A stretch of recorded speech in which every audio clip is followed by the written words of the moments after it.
Hello, welcome back to day 8 challenge. Let's start with the game. Now we've got white pieces, and if I have white, I start always with e4. We've got e5, so I've developed my knight to the f3 square, attacking the pawn. The pawn is not defended, but this is also a known move. It's not a mistake. Now I can grab a free pawn, but he can also take my free pawn. So I would go ahead and do this, or I can also just develop another piece. Okay, so let's stick with opening principles and develop our pieces. But I have to be careful because my pawn is also not defended. So now I need to think. I can develop the knight here to c3, defending the pawn at the same time, or I can grab the pawn. These are, in my opinion, best two moves. I will stick with opening principles and develop my knight, defending the pawn at the same time. Okay, so he played c6 and he didn't defend his pawn, so now I can grab it. My pawn is defended, so he cannot take back. d5. Now my pawn is under attack with two pieces, with knight and also with the pawn. I would simply take it. Okay, maybe it's a mistake because now he could have played this and pinning my knight on my king. And yeah, I have to be careful. So to get rid out of this pin, I can just retreat with my knight. So now it can give me a check, but I can cover the check easily with my bishop or with my queen. Now my knight is under attack, so I can retreat with the knight, attacking this pawn with two pieces. Now the pawn is attacked two times by my two knights, and it's defended only by the queen. He can play the knight on c6, defending the pawn one more time. Okay, he didn't do this. He left another pawn, so I would just grab it. So now I've taken two pawns, and look, my opponent didn't have any central pawns. Okay, and that is a blunder because he moved his bishop to attack my knight, right? But the bishop is not defended, so I can just take it. Maybe after that he could pin my knight with my king, and I can then maybe defend the knight also with the f4. So let's just do this. I'm taking a free bishop. Oh, yeah, okay. Sorry for that, because my knight now is not defended. Yeah, okay, he didn't take the knight. He should have taken this knight. Now I'm retreating with my knight, defending with the second knight. If he takes, I would take back. Let's do this. I'm developing my bishop, putting pressure on this f pawn, f7 pawn. The f7 pawn is defended only by the king. And now I'm attacking it with two pieces. And also I'm ready to castle my king. So we've got this move. It's not the best move. It's a mistake because now I can just bring my knight here into this square.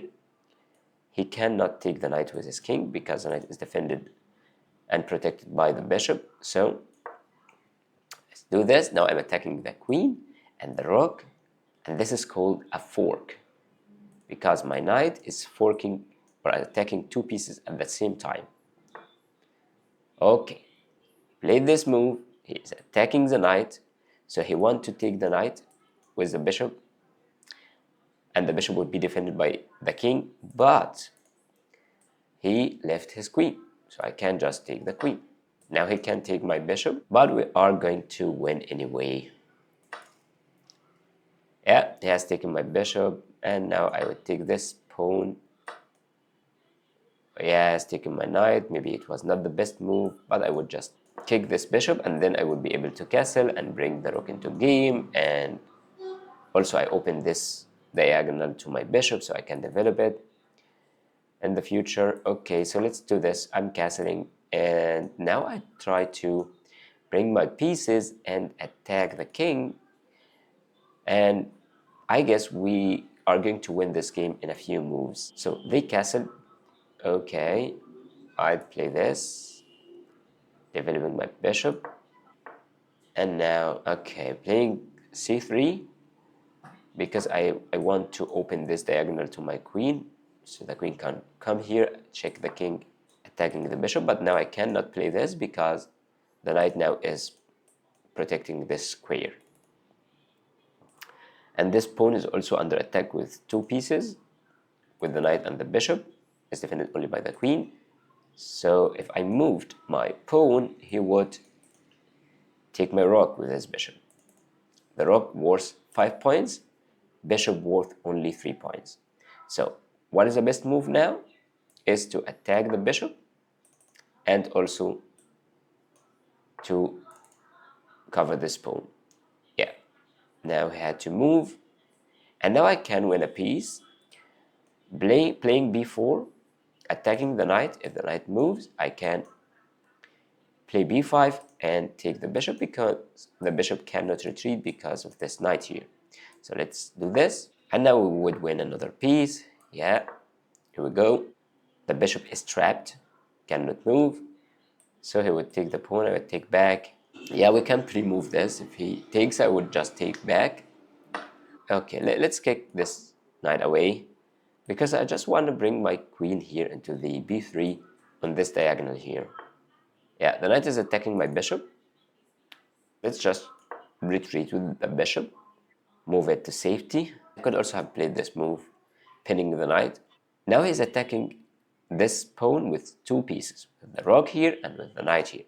The pawn is also defended by 2 pieces, my knight on f3 and my queen on d1. But now I'm going to play this. I'm not leaving the pawn, I am pinning the knight. Knight cannot move because queen, king, knight all on the same diagonal. He could not move his knight, so he is defending it. Now I can play this, or I can bring another piece into action and attacking the knight one more time.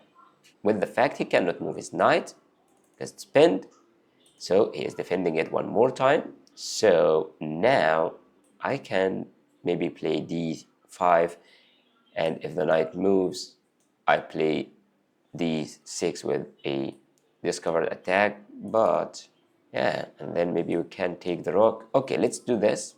I think d5 is a good move because now he moved his knight like he's dead. Oh, good. I cannot have a discovery check here because my queen is under attack. We'll just take it. But look at the rook. It's free. And I will take it with a check. So now he moved his king. Yeah. I would simply move my queen here into e3, defending the queen, or moving the queen into safety and defending the rook at the same time. And maybe this would be my next move, and we try to mate the king in a few moves. Okay, I'm thinking maybe I could take this square first with my knight, and then this would be a checkmate. Let's see what will happen. I'm also attacking this knight here. Yeah, but we have enough material. I'd like to finish the game and checkmate. So, yep, he moved the knight. Yeah, but he left his rook. The rook now is, I can take it for free, but let's try to mate the king first. Only move g6, take the rook and take the knight with a check. Okay, so I want to take this square. This is an escape square, so I will take it with my knight. He's attacking my queen, but it's hopeless. I would just take it with a check, and now we have a checkmate here on the e8 square. This is a checkmate because I cannot move his king anywhere, and also there is no pieces to cover the checkmate. So let's do this and celebrate our win today. Let's review the game. So we got e5, e4, developing pieces. Now I've taken this pawn. It was a free pawn, and the bishop is not defended. I've taken the bishop, and now actually he could have taken my knight. It was the best move because the knight wasn't defended. So the game continued here, and now we had this nice fork with the knight. The knight is protected by the bishop and is forking 2 pieces at the same time, the queen and the rook. We grabbed this queen, and now we attacked the bishop, trapped him, taken the bishop. We are ahead with a lot of material. attacking the knight with 2 pieces. Okay, now taking the rook, defending the rook, and moving the queen into safety.